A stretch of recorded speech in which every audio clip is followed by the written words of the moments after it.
Баршаңызға сәлем достар. Бүгін сіздерге зефирлі гүлдің ортасын қалай боялған түрінде жасау керектігін көрсететін боламын. Алдымен дайын зефирлік массамды ашық розовый түске бояп алдым. Бұл зефирлік массаның дайындалу рецепті менің каналымда бар. Жоғарыда сіздерге ссылкасын қалдыратын боламын.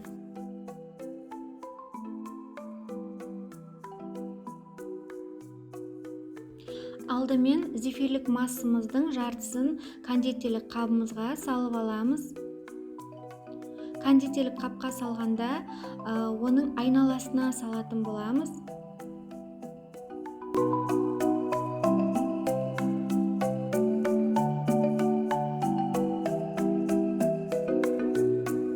Осылай дәл видеодағыдай айналасына зефирлік массамызды салып шығатын боламыз.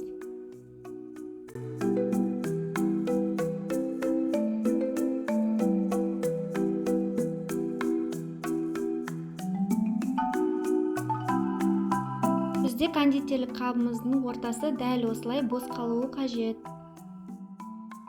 Енді қалған жарты зефирлік массамызға мен құрғақ қызыл бояудан қостым. Осылай әбден араластырып шығамыз.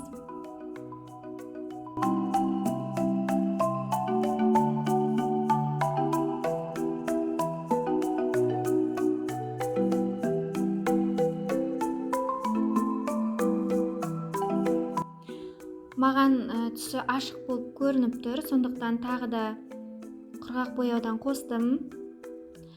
Себебі бізде гүлдің ортасы қою, қанық түске боялуы қажет.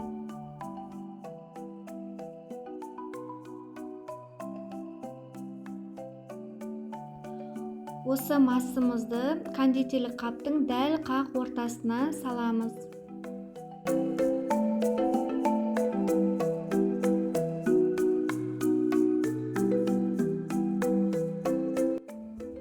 Мен осындай насадканы қолдандым. Енді зефирлік массамыз біздің суы қажет.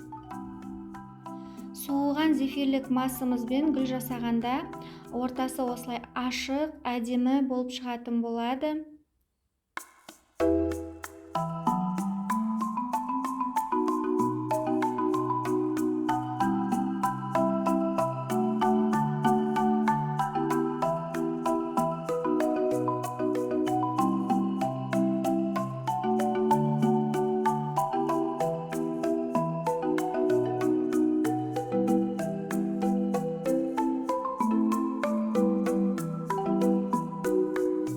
Осы жерде соңғы жасаған гүліміз жабылып қалды, себебі зефирлік массамыздың ортаңғы жағы кішкене ысқылтымдау екен.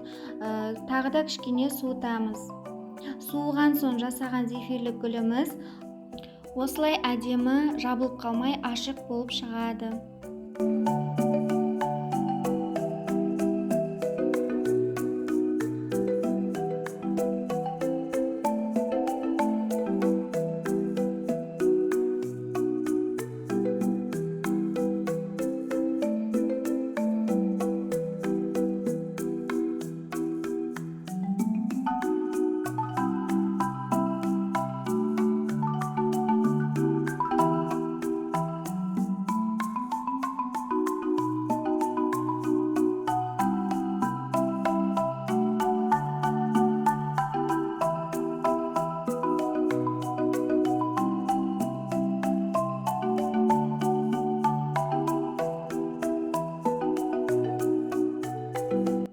Бізде осындай әдемі ортасы боялған гүл жасалып шықты.